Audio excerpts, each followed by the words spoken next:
चलिए, ज्ञान बिंदु जीएस एकेडमी के जो पॉलिटी का जो आपका ये नोट्स है पॉलिटी का, उस नोट्स को हम रिवाइज करते हैं। ठीक, चलिए, इसमें पॉलिटी का सबसे पहला चैप्टर है भारतीय राज्य व्यवस्था।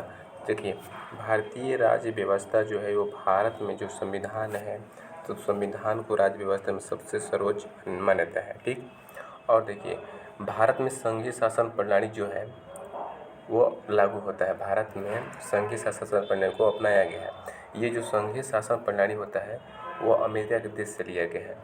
सबसे दो चीज़ कि भारत के राज्य व्यवस्था में जो संविधान है उसको सर्वोच्च माना जाता है, और भारत में जो संघीय प्रणाली है उसका जो प्रावधान है वो अमेरिका देश से लिया गया है बस। ठीक, 2 पॉइंट। अगला पॉइंट है कि संविधान जो है मूलतः 2 प्रकार का होता है।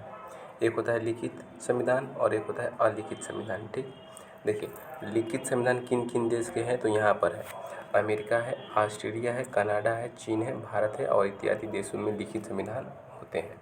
ठीक, इतना चीज़ यहाँ पर कवर हुआ। और एक चीज़ आप देख रहे होंगे यहाँ पर वैश्विक स्तर पर संविधानवाद की शुरुआत ब्रिटेन से मानी जाती है। यानी कि ब्रिटेन में सबसे पहले संविधान के बारे में जो भी कहा गया होगा तो ब्रिटेन देश में कहा गया था। ठीक, तो वैश्विक स्तर पर संविधानवाद की शुरुआत ब्रिटेन से मानी जाती है। और एक नोट में ये भी बात यहाँ पर लिखा है, भारत का संविधान जो है रचना में संघात्मक और भावना में एकात्मक है। ये संघात्मक एकात्मक क्या है, थोड़ी देर बाद अभी क्लियर हो जाएगा, अभी इतना ही जानिए। चलिए आगे देखते हैं। देखिए, सबसे पहला लिखित संविधान अमेरिका का है। सबसे पहला जो लिखित संविधान है वो अमेरिका देश का है 1789 ईस्वी में। ठीक, और अमेरिका के संविधान में मूलतः 7 अनुच्छेद होते हैं। अमेरिका के संविधान में मूलतः 7 अनुच्छेद होते हैं। ठीक, मूलतः कितने अनुच्छेद होते हैं, 7 अनुच्छेद होते हैं अमेरिका देश के जो संविधान है वहाँ पर। ठीक, आप चलिए थोड़ा और ऊपर कर लेते हैं यहाँ पे। और देखिए, विश्व का सबसे बड़ा लिखित संविधान जो है, ये 2 नंबर जो पॉइंट है इसमें, विश्व का सबसे बड़ा लिखित संविधान वो भारत का संविधान है। और विश्व का सबसे छोटा लिखित जो संविधान है वो यूरोप महादेश, वो जो महादेश है यूरोप महादेश है, और यूरोप महादेश में एक देश है इसका नाम है मोनाको। क्या नाम है, मोनाको। ठीक, देखिए, 1947 से पहले भारत को राज्य नहीं कहा जा सकता। क्यों, क्योंकि भारत में संप्रभुत्व और सरकार नहीं थी। ठीक, ये चीज़ थोड़ा सा बाद में क्लियर होगा। अभी आप इस पॉइंट को देखिए कि लिखित संविधान की अवधारणा का विकास सर्वप्रथम फ्रांस में हुआ। देखिए, जो संविधान की अवधारणा है यानी कि संविधान के बारे में सोचा गया कि हाँ किसी देश के मतलब किसी देश को चलाने के लिए एक संविधान लिखा जाए, तो सबसे पहले वो फ्रांस देश में हुआ था। लेकिन सबसे पहले लिखित संविधान जो हो गया वो अमेरिका में हो गया था। यानी फ्रांस सोच ही रहा था, तब तक अमेरिका ने उसको लिख दिया। अब देखिए अगला पॉइंट्स देखते हैं यहाँ पे। चलिए देखिए, अब जो अलिखित संविधान है, देखिए यहाँ पेन ले लेते हैं। अलिखित संविधान वो ब्रिटेन का है, यानी ब्रिटेन जो देश है वहाँ पर जो संविधान है वो अलिखित है, वहाँ पर लिखित संविधान नहीं है।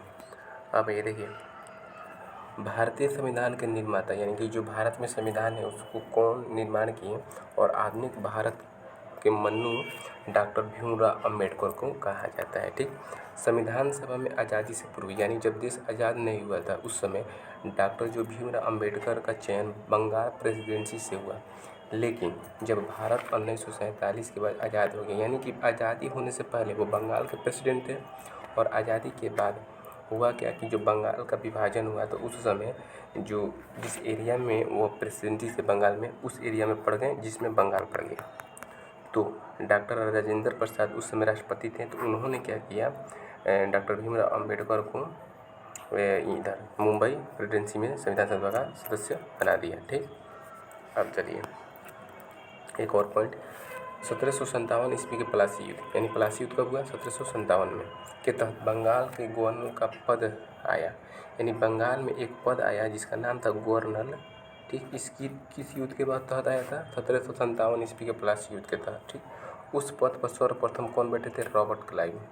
कौन बैठे थे, रॉबर्ट क्लाइव। ठीक, अब देखिए 1773 के रेगुलेटिंग एक्ट के तहत बंगाल के गवर्नर की कार्य शक्ति में इजाफा कर दिया गया तथा बंगाल के गवर्नर का नाम पद बदल करके बंगाल का गवर्नर जनरल किया गया। देखिए, इस पॉइंट से आपको एक चीज़ स्पष्ट होता है कि 1773 का जो रेगुलेटिंग एक्ट था, इस रेगुलेटिंग एक्ट में जो बंगाल के गवर्नर का पद था इसका नाम चेंज कर दिया गया, और चेंज करके क्या किया गया, बंगाल के गवर्नर जनरल कर दिया गया, और जो इसमें प्रथम जो बंगाल के गवर्नर जनरल थे वो लॉर्ड वारेन हेस्टिंग थे। ये हो गया। अब देखिए, अब आता है 1833 का चार्टर एक्ट। तो 33 के चार्टर एक्ट में जो ये नाम था बंगाल का गवर्नर जनरल, इसको भारत का गवर्नर किया गया। क्या किया गया? भारत का गवर्नर। और सर्वप्रथम इस भारत के गवर्नर को बैठाया गया लॉर्ड विलियम बेंटिंग को। अब देखिए, 58 के स्वतंत्रता अधिनियम के तहत ये भारत के गवर्नर जनरल का नाम बदल करके भारत का वायसराय कर दिया गया। ठीक। और इसको बनाया किसको? लॉर्ड कैनिंग को सर्वप्रथम बनाया गया। ठीक, ये चीज़ आपको स्पष्ट हो जा रहा होगा। अब देखिए, भारतीय स्वतंत्रता अधिनियम 1947 के तहत, ठीक, भारत के वायसराय का नाम भी बदल करके स्वतंत्र भारत का गवर्नर जनरल किया गया। ठीक, और सबसे पहले लॉर्ड माउंटबेटन को बनाया गया। और जब स्वतंत्र हो गया भारत, तो स्वतंत्र भारत के भारतीय जनरल गवर्नर कौन थे? वो सी राजगोपालाचारी थे। ठीक, सी राजगोपालाचारी थे। इतना चीज़ यहाँ पर कंप्लीट हुआ। अब थोड़ा सा हम देख लेते हैं यहाँ पर आपको संघात्मक, एकात्मक और परिएकात्मक क्या होता है। देखिए, केंद्र और राज्य के संबंध में देखिए तीन प्रणाली होते हैं। ठीक, जो केंद्र और राज्य के संबंध के आधार पर शासन प्रणाली जो होता है 3 प्रकार का होता है। एक संघात्मक, एक एकात्मक, एक परिसंघात्मक। देखिए, जो संघात्मक होता है, सबसे पहले देखिए, किसी देश में केंद्र है, सरकार, और राज्य है। ठीक, 2 चीज़ें।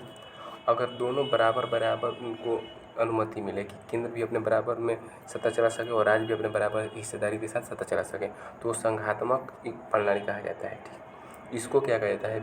अविनाशी संगठन का अविनाशी राज्य। यानी कि अविनाशी, यहाँ पर राज्य को भी विनाश नहीं किया जा सकता है और केंद्र को भी विनाश नहीं किया जा सकता है, उसको संघात्मक कहते हैं। ठीक, और एकात्मक में क्या होता है कि ऐसी शासन प्रणाली है जिसमें जितना भी शक्ति होगा वो केंद्र के पास होगा। जितना भी शक्ति होगा वो केंद्र के पास होता है। एकात्मक में जितना भी शक्ति होगा केंद्र के पास होगा, और कुछ अपने अनुसार जो केंद्र है अपने अनुसार राज्य को कुछ शक्ति दे देता है।